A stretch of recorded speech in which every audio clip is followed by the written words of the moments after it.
Subay sa panuki-nuki, gikan sa Enero hangtod sa Setyembre tuig 2022, 6.4% sa mga Pilipino ang diabetes mellitus mo'y hinungdan sa kamatayon. Ang akong gipamati, malipong ko, taas akong sugar. Daghan di kayong pasalamat sa Koy Herbal Capsule. Ang akong sugar ni minus 9, imbis 200, nahimo na lang 180. Nawa nang akong panglipong. Inom kanunay sa The Original Koy Herbal Capsule. Makatulo sa usa ka adlaw. Aprobado sa FDA. No approved therapeutic claims. Ladies and gentlemen, hagardas na ba ka? Goodbye old face, welcome young and glowing skin. Ang Moringa Joy Capsule ay dato sa ginatawag nga vitamins A, C ug E. Mao kini ang bitamina nga taas sa antioxidant. Makatabang kini og produce sa collagen ug rich niini sa mga anti-aging properties. Is an excellent source of oleic acid ug amino acids nga magapamoisturize sa imong panit, naay vitamin C ug beta-carotene ug nagapasinaw sa mga dark spots ug hyperpigmentation. Tag 8 pesos lang. Moringa Joy, your happy capsule. Ang mahugaw nga colon na makadaot sa lawas. Dakong mahinabo nga mahilo ka og sa kadangatan mag-develop ini sa colon cancer kung ato pasagdan ang large intestine. Ang hugaw nga colon ang pinakauna nga silent killer. Ang kamatayon magsugod sa colon. Mag-inom sang Super Fiber, the fast-acting colon cleansing product approved by the FDA Philippines. Ug para sa mas maayo nga resulta ubanon sa pag-inom ang Life Extension Vitamin D3 kag Super Fiber. Para sa himsog kag maayong digestion, mag-inom kada adlaw sang Super Fiber. Mapalit sa mga butika. Day andak, nganong masulubon man kanang naong nimo? Naluoy manggug ko ni Lolo Papa Rans. Mitukar na po ang iyang hubak ko grayoma. Mitaas pag yan ang iyang blood sugar. Lakaw dayon ngadto sa butika. Pagpalit dayon og Biotrof Herbal Capsules, sigurado kung dako kinigi katabang para mahupay ang gipamati nga balatian sa imong lolo. Tungod kay ang Biotrof, bantugan na kaayong makaalim sa mga nagkalain-laing suliran sa panglawas, sud na sa dugayng panahon. Papa Rans, okay na kanya kong lolo. Salamat kayo sa Biotrof Herbal Capsules, the Wonder Food Supplement. Biotrof Herbal Capsules, mapalit sa mga butika nga naa sa inyong dapit. Gusto ba nimo mo kape pero ga-worry ka kay basig dili ka katog? Don't worry. Available na ni sa mga butika ang Vita D Plus Coffee Mix nga na ay vitamin D3 nga makatabang improve sa imuhang pagtug. Ang Vita D Plus Coffee Mix na may reishi mushroom ug mangosteen fruit extract. Vita D Plus Coffee Mix, may kape na ka, may vitamin D3 pa ka. Oras, gihatod kaninyo sa EXL Magkabuhay. Buhay at makulay ang buhay sa EXL Magkabuhay. Mga kapanyawan, zero si Jane kalip na kaangkon og balatian, nakaihi og dugo tungod sa UTI. Di gamit og SED Kugon Herbal Capsule. Pagpangihi na ko, dugo na jud akong giihi. Ana si partner na ko nga kugo ng inom niya. Inom lang ko og una, duha ka buok, gisundan ako og isa. Tulo pa lang kabuk akong nainom, na alibyo. Ano ko mangihi og dugo. The best jud ang kugon para sa naay sakit sa UTI. ODI si Rosie Jane Calip, 33 years old, Suril, Davao City. Basta UTI ang problema, pag SED Kugon Herbal Capsule na. Kini si Max Urban. Kape nga gipaabot sa masa, Sid Panyawan Coffee, pait ang panlami iyang timpla. Sid Panyawan Coffee, paras mga batan-on ug tigulan. Sid Panyawan Coffee, sa panglawas makatabang. Sid Panyawan Coffee, kape nga pangmasa, kaping dili mahal, gaan sa bulsa, sa grocery ayaw ninyong kalimti. Ang Sid Panyawan Coffee, paborito ni Lolo ug ni Lula. Sid Panyawan Coffee, tilawi lang aron mo tuo ka. Sid Panyawan Coffee, pilang kahigop lang mubas kog ka. Sid Panyawan Coffee, sa quality kontento ka.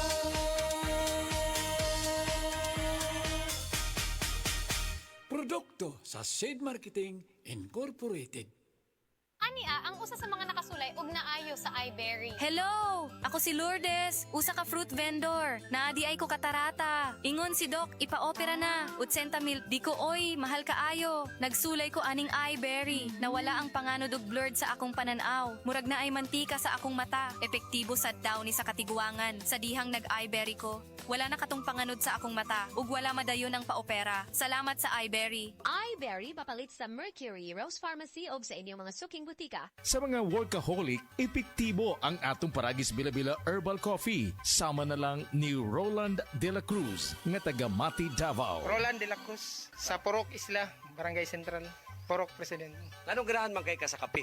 Sa Bila-Bila Coffee, laskig ang imong lawas o mayo ang imong lihok. Basta laskig niya kondisyon, makalihok kag may sa trabaho. Kung di ka kainom, mura magluya na ka? Murag luya-luya, lahi ra gyud. Tungod kay nindot gyud ang Bila-Bila Coffee. Kini ginama sa GFMQ Marketing. Kay sa Paragis Bila-Bila, dili na ka mag-agwanta pa. Ako si Radyoman Benji Tanghian. Kining balita hatod kanato sa Paragis Bila-Bila Herbal Capsule na ilhan isip herbal nga kapsula nga makatabang og daghang benepisyo sa kalawasan. Mao kini ang all-in-one nga herbal. Makahatag og kaayuhan sa ato ang mga selula sa lawas, makatarong sa nindot nga flow og limpyuhan ang imuhang dugo nga modagkayday sa ato ang kasing-kasing. Ug karon sa atong balita. Bisan pa man og dideklarar og food emergency ang Department of Agriculture kon DA dinhi sa nasod, ang National Food Authority kon NFA dinhi sa Central Visayas ni saad nga magpadayon ng ilang suporta sa mga programa sa probinsya Sugbo pinaagi sa pagsuporta og bugas. Ang NFA 7 nagkanayon nga mugahin kini og 36,000 kasako nga bugas matag bulan para ibaligya sa probinsya sa Sugbo. Si NFA 7 Acting Regional Manager Ovilito Baritua ni pahibalo sa Kapitolyo nga mahatag nila ang maong gidaghanon sa supply sa bugas human dideklarar og national food crisis ang DA. Matod sa NFA nga mamahimong available ang maong nga mga bugas tunga-tunga karong bulana. Nagpasalamat ang Kapitolyo kay dako kining ikatabang sa programa sa probinsya nga mao ang Sugbo School Feeding Program alang sa mga tinun-an. Apil usab sa makabenepisyo sa maong programa ang Sugbo Merkado nga barato nga makapalit og mga bugas kadto nga mga kabos nga pamilya. Kadtong balita hatod kanato sa Paragis Bila-Bila Herbal Capsule. Alang sa kumpleto nga kombinasyon gamita lang ang Paragis Bila-Bila Plus Herbal Capsule. Paragis Bila-Bila Herbal Capsule na uban sa pagpangapi sa Paragis Bila-Bila Herbal Coffee ug ang pagpanghaplas sa Paragis Bila-Bila Liniment Oil. Gama sa GFMQ Marketing. Sa Paragis Bila-Bila dili na ka mag-agwanta pa. Sa dugang kasayuran, tawag lang sa 0935-641-0261. Ang Paragis Bila-Bila mapalit sa Diding's Pharmacy sa Manalili Street, Cebu City. Bestway Pharmacy sa Mandawi City. Healthway Pharmacy. JV Butika sa Cebu, Mandawi, Liluan o Osmeña Boulevard. Mapalit usab sa JY Pharmacy sa 32 Osmeña Building, Osmeña Boulevard, Cebu City. Ako si Radyoman Benji Tanghian, DYHP, Tatak RMN. Pagayo'y nabasagan, madaling remedyohan. Pagkatapos dikitan, parang bago na naman. Pioneer Epoxy, pandikit ng kristal, kahoy at bakal, pang-repair ng radiator, tambucho, refrigerator, martilyo, kutsilyo, gripo, araro, gero, aparador, pampatibay ng bangka, kisame, etc. Pioneer Epoxy, paborito ng bayan.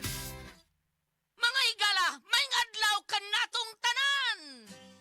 Kini si Kuya Gulyat ninyong adunay na ilhan nga lamian kaayong tabliya, ang Don Pepe Tabliya.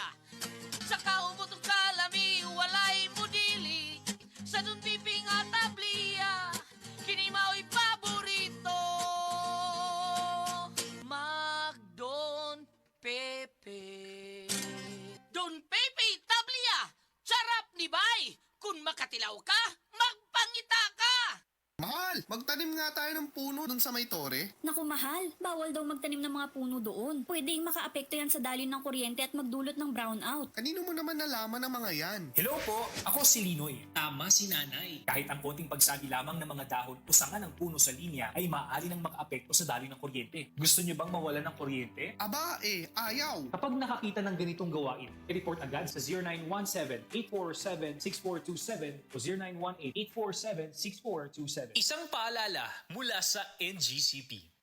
Kining bahina hatod kanato sa Vital Lungs Capsule. Sa atong panahon karon nagataas na ang porsyento sa mga tawo manigarilyo, pero dakong porsyento kanila ang wala masayod sa resulta sa lawas niini. Kani nga bisyo makadaot kini sa atong baga causing permanent and severe damages dili lang sa mga nanigarilyo. Apil na pud ang mga tawo nga exposed ani nga bisyo. Busa mga kasama hinay-hinayan ang pag-undang sa pagpanigarilyo ug ato ang protektahan ng ato ang baga. Inom na og Vital Lungs Capsule. Ang Vital Lungs Capsule makatabang kanato laban sa mga sakit-sakit sa atong baga sama sa TB, COPD, pneumonia, asthma, lung cancer o bronchitis. Kay ang Vitalungs capsule adunay multivitamin sama sa vitamin A, B1, B2, B3, B6, B9, B12, ingon man vitamin C, D, E, iron, zinc, and taurine plus Korean ginseng and chlorella nga epektibong mosuporta og makapahimsog sa atong lawas by boosting the immune system, promoting cell growth, and protecting us against viral diseases. Mga kasama, protect your lungs, protect your life with Vitalungs capsule. Ang Vitalungs capsule mapalit sa Queen's Pharmacy, 360 Pharmacy, Evercare Pharmacy, Rose Pharmacy, Farmacia Zamora ug sa uban pa mga suking butika sa inyong lugar.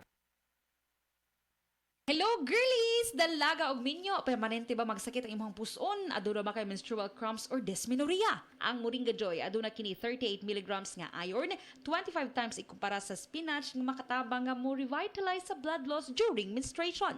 Ang mga babayi adunay dysmenorrhea tungod sa pagbira sa atong uterus o sa ato ang ovary. Ang pagtaas sa prostaglandin nga usa ka chemical sa atong lawas mao kana ang hinungdan ngano ang babayi adunay dysmenorrhea. Ang Moringa Joy capsule mapalit sa tanang nga budika duol sa inyong mga lugar tag 8 pesos lang kada kapsula. Amo na ng sulo mo, pre. 3 moves na lang, mati ka naman. Dawhina lagi memorya kag diskarte ko, prehaw. Pirmi lang kaya perdisi mo sa chess. Mag-Luther Max Coffee ka, pre. Nagapatan na sinis memorya kaga nagapakalma sang aton modo. Kita mo mga moves ko? Pang-master, kag chill-chill lang kay ti. Kataway sa pensar ko. Pagbasa sa 10 kabanata ng Aklat ni Juan, ang talinhaga tungkol sa pastol, talata 1-42. Pakatandaan ninyo, ang pumapasok sa kulungan ng mga tupa nang hindi sa pinto nagdaraan kundi umaakyat sa di dapat pagdaanan ay magnanakaw at tulisan. Ang tunay na pastol ay sa pintuan nagdaraan. Pinapapasok siya ng gwardya at pinapakinggan ng mga tupa ang kanyang tinig. Tinatawag niya ang kanyang mga tupa sa kanilang pangalan at inilalabas sa kulungan.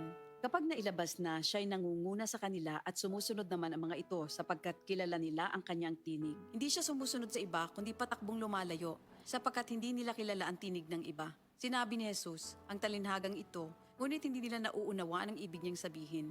Kaya't muling sinabi ni Jesus, pakatandaan nyo, ako nga ang pintuang dinaraanan ng mga tupa. Ang mga nauna sa akin ay mga magnanakaw at mga tulisan, ngunit hindi sila pinapakinggan ng mga tupa. Ako ang pintuan.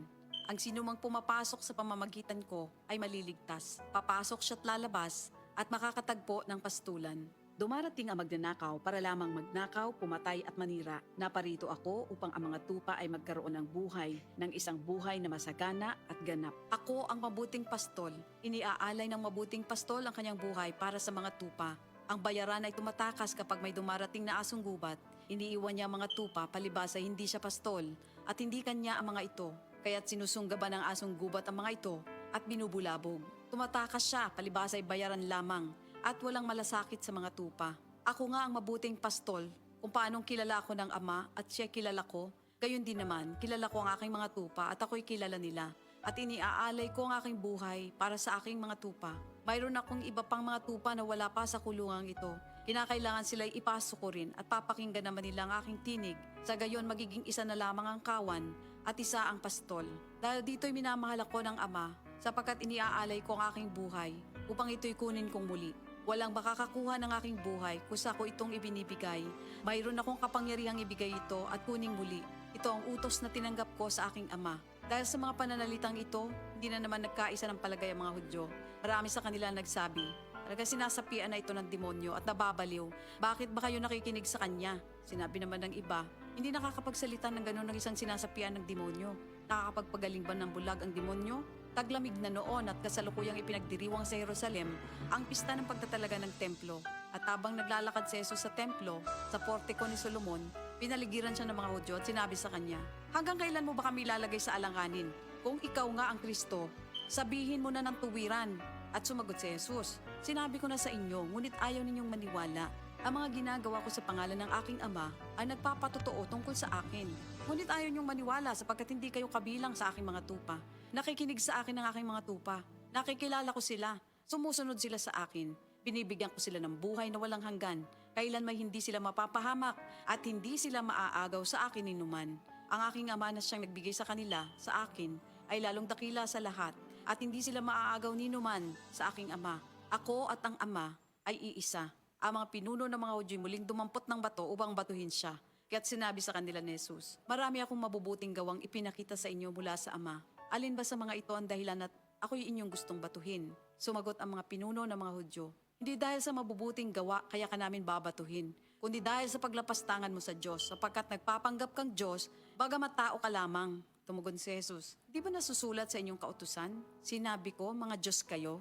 Mga Diyos ang tawag ng kautusan sa mga pinagkatiwalaan ng salita ng Diyos, at hindi maaaring ipawalang bisa ang sinasabi ng kasulatan. Ako'y pinili at isinugo ng Ama. Paano ninyo ngayon masasabing nilalapastangan ko ang Diyos? Dahil sa sinasabi kong ako ang anak ng Diyos? Kung hindi ko ginagawa ang mga pinapagawa ng aking Ama, huwag niyo akong paniwalaan. Ngunit kung ang ginagawa ko ay ang mga ito, paniwalaan ninyo ang aking mga gawa kung ayaw ninyong maniwala sa akin. Sa gayon matitiyak ninyong nasa akin ang Ama, at ako'y nasa Kanya. Kaya tinangka naman nilang dakpin si Jesus, ngunit siya'y nakaalis. Muling pumunta si Jesus sa ibayo ng Jordan sa pook na dating pinagbautismohan ni Juan. Habang naroroon siya'y maraming lumalapit sa kanya. Sinasabi nila, si Juan ay walang ginawang himala, ngunit totoo ang lahat ng sinabi niya tungkol sa taong ito. At doon, maraming sumampalataya kay Jesus. Ito ang salita ng Diyos. Prostate cancer, ang delikado ug mamatay ni nga sakit nga cancer sa mga lalaki. Mag Life Extension Vitamin D3 na mo. Rekomendado sa mga medical doctors. Aprobado sa FDA Philippines ug FDA USA. Suklan nato ang prostate cancer. Mapalit sa mga butika. Ang himsog nga lang sa ubaga, magpasabot usab og himsog nga panglawas sa kanitibukan. Likay sa polusyon sa hangin, pagpanigarilyo o second-hand smoke ug mga aktibidad nga makadaot niini. Kauban ang saktong diet, pagkatug og exercise, masiguro ang healthy lungs ug inom og Vitalungs capsule. Protect your lungs and protect your life with Vitalungs. Makaayog yun sa imong katarapa ang iBerry. Ato paminahon sa testimonya sa naayo sa iBerry. Ako si Dorothy, store attendant sa Carmen. Nakasulay na ko aning iBerry mga isa ka buwan. Kay gusto ko mawala ang akong katarata. Puwerte ra ba pamula sa akong mata? Og di gyud ko kaklaro inigbasa. Mahal pud ang pagpa-opera. Pero nagpasalamat gyud ko sa iBerry. Kay nakatabang sa akong mata. Unya permanente ko na ni ginatumar kay may alibyo. Daghan salamat sa iBerry. iBerry mapalit sa Mercury, Rose Pharmacy o sa inyong mga suking butika. Higala, nakakape na ka? Kay mo na baka nga nibalik na ug available na sa mga butika ang imong paborito nga pinakauna nga kape nga na ay vitamin D3, reishi mushroom ug kaning mangosteen fruit extract. Kini ang Vita D Plus Coffee Mix, ang kape nga para sa ikamayong lawas nimo. Vita D Plus Coffee Mix, may kape na ka? Na ay vitamin D3 pa ka.